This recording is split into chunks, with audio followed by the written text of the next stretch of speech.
Գյուրջան Կասկադ, հասանելի բնակարաններ 65 ամիս մարման ժամկետով։ Վարչական իրավախախտման տեսանկյունից իհարկե մեխանիզմ եւ կներեք այս հարցանց համար առիթից օգտվում են չեն վճարում, որն է մեր գործողությունը եւ վերաբերմունքը այդ մասով, ինչպես դուք ճիշտ նշեցիք, համապատասխան օրենսդրական նախագիծ է մշակվել, որը ազգային ժողովում տեղում չի դոփում, հենց անցած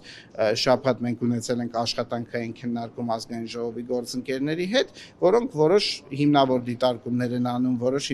դիտարկումներ, որոնց հետ մենք համաձայն չենք, այսինքն այդ նախագիծը ինչպես եւ բոլոր ազգային ժողովի նախագծերը պատշաճ քննարկվում է եւ կարծում եմ որ բոլոր մտահոգությունների փառատումից հետո կընդունվի վերջ ազգային ժողովի կողմից եւ այն քաղաքացիները, որոնք դրսևորում են այս դեպքում անպատշաճ վարքագիծ եւ իրենց են վնասում առաջի հերթին, որտեղ այդ իրենց վարքագծի արդյունքում, այդ թեր հավաքագրումների արդյունքում քաղաքապետարանը օրինակ չի կարողանում նոր տրոլեյբուսներ, նոր ավտոբուսներ ձեռք բերել, որ հենց այդ նույն քաղաքացիները ավելի կարճ կանգառում սպասեն։ Մենք ուրեմն եթե այտենց այս գիտակցության մակարդակը չի աշխատում, իրենց դեպքում կաշխատի տուգանքին մեխանիզմը։ Նախագիծը ուրեմն բավականին փոփոխվել է կառավարությունում Կարա ցածրացնեք շնորհակալ։ Հա, չէ, ես որ անգամ ես եմ ինձ ընդհատում, մեկը տհաճ է։ Ուրեմն մենք քննարկում ենք ազգային ժողովում փոփոխությունների մասով չեմ բացառում բնականաբար, որ կարող են լինել փոփոխություններ, որ ասեմ, այս պահին ֆիքսել ենք, որ ինչ որ բան պետքա փոփոխվի, նման արձանագրում դեռ չկա։ Դուրս են գալու միայն էլեկտրոնային Մենք այդ ուղղությամբ աշխատում ենք, որ թղթային QR-ների քանակը նվազեցնենք, որովհետև թղթային QR նախ ինձ թվում է, որ որևէ տեսանկյունից ինքը մասսայական իր օգտագործումը լավ չի, ինչու թղթի սպառման տեսանկյունից լավ չի, այն որ այդքան ծավալով օգտագործվում է օբյեկտիվորեն ինչքան էլ մեր գործընկերը աշխատի, ինչ որ պայի, ինչ որտեղ թուղթը վերջանում է, նաև ունենում ենք խնդիրներ, որ տպագրությունը տոմսի QR կոդի ոչ այնքան լավ է տեղի ունենում, այսինքն իրականում այդ մեկ անգամյա թղթային տոմսերը պետք է լինեն բացառություն, ոչ թե կանոն, եւ մենք գործողություններ կատարելու ենք եւ կատարում ենք այն ուղղությամբ, որպեսզի մարդիկ ասեն այլընտրանքային վճարման միջոցներին, այն է տրանսպորտային քարտին, բանկային քարտին, այդ տատիկ պապիկների մասով, բայց ամեն դեպքում կարծում եմ տատիկ պապիկներ էլ կլինեն, տատիկ պապիկներ կլինեն, որոնք նաև հնարավորություն կունենան բջջային հավելվածով օգտվել։ Տիգրան Տեր-Մարգարյանը ինչպես եղավ ձեզ կրտուքից 20 օր անց միայն հրաժարական տվեց։ Դուք ինչ քննարկում Թեմայից թեմայինք ես կարծում եմ, որ պարոն Տեր-Մարգարյանը ես էդ եմ լսել, որ երեք այդ նույն հարցը տվեցիք, ինքը իր պատասխանը տվեց։ Ես անկեղծ ասեմ, եւս մի հղում կատարեմ դեռևս 19 թվականից հանրային պաշտոններում մի սկզբունքի։ Եթե այն մարդը, ով որ ինչ որ բան է ասել կամ ինչ որ գործողություն է կատարել, չգիտեմ, ձեզ հասանելի է տեղում, դուք հնարավորություն եք ունեցել իր գործողությունների մեկնաբանությունը իրենից ստանաք, ես մի քիչ տարօրինակ եմ համարում, ես հիմա իր գործողությունները մեկնաբանեմ։ Եվ ես անկեղծ ասեմ, Արփի ջան, ես անկեղծ ասեմ,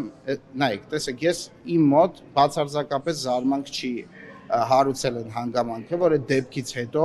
ակտիվորեն այդ դեպքը քննարկվել է, դուք ուզեցել եք մեկնաբանություններ, որոշ դեպքերում ստացել եք, որոշ դեպքերում չեք ստացել, ես դրան նորմալ եմ վերաբերվել, որտեղ ինչ որ իրադարձություն է, իհարկե ոչ ցանկալի եւ շատ բնական է, որ դուք դա լուսաբանում եք, հարց եք տալի, բայց ինձ թվում է իր երեկվա հայտարարությունից հետո օբյեկտիվորեն թեման փակված է։ Բովանդակային էլետեղ քննարկելու բան չկա, մարդը գործողություն է կատարել, իր գործողության հետ կապված կայացրել է որոշում, ներկայացրել է հրաժարականի դիմում։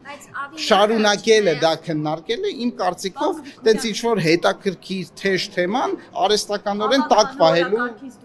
ցանկություն է։ Դուք այստեղ նշեցիք, որ մենք ամեն ինչ անում ենք, որպեսզի հարությունը խուսափի, հա, կանատես լինելու այսպես վեճերից, հայհոյանքներից, բայց դուք ամեն դեպքում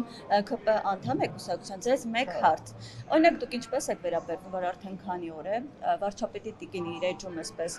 կիսում է գրառումներ ու վիրավորական արտահայտություններով արձագանքում է մարդկանց։ Ես ցանոթ չեմ գրառում, ես չեմ տեսել։ Հա, անկեղծ չեմ տեսել։ Նիկոլ Փաշինյանը ազգային ժողովում ընդդիմադիրներին է վիրավորում, մեջ վերենք այդ բանը։ Ժորժ ջան, նորից եմ ասում, ինձ թվում է ընդհանուր առմամբ վիրավորանքի վերաբերյալ մեր դիրքորոշումը մենք բազմիցս արտահայտել ենք վիրավորանքի ատելության խոսքի եւ իդեպ այսպես ասեմ մենք այդ դիրքորոշումը արտահայտել ենք ոչ թե միայն խոսքերով, այլ նաև օրինակ ատելության խոսքը քրեականացնող կոնկրետ հոդվածներ են ընդունվել մի վարքյան, չէ, ես հիմա որակում չեմ տալիս պարոն վարչապետի եւ Տիկին Հակոբյանի խոսքին, ես ձեզ էլի վերադառնում ենք մեր ասորիսի սկզբին, որ քաղաքական բանավեճը, քաղաքական հայտարարությունները միանց նկատմամբ, եկեք նաև ճիշտ ընդունենք ինչքան նաև ընտրությունների շրջանը մոտենում է դա բազմաթիվ զեկույցներում եւ ոչ քաղաքական գործիչներից կարող եք կարդալ, դա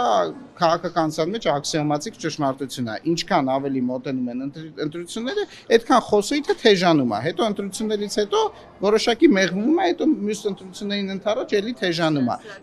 Ես դա այսպես ասեմ, դա կլինենք մենք, կլինեն մեր ընդդիմախոսները, թե 30-100 տարի հետո կլինեն լրիվ այլ գործիչներ, այդ օրինաչափությունը իմ կարծիքով չի փոխվելու։ Ես կոնկրետ ձեր ասած գրառումներին անկեղծ ասած բովանդակային ծանոթ չեմ, դե իմը ծանոթ չեմ, ժողովուրդ, իմը ծանոթ չեմ, ինչ անեմ։ Չեմ մտնում եմ, բայց ծանոթ չեմ տեսել։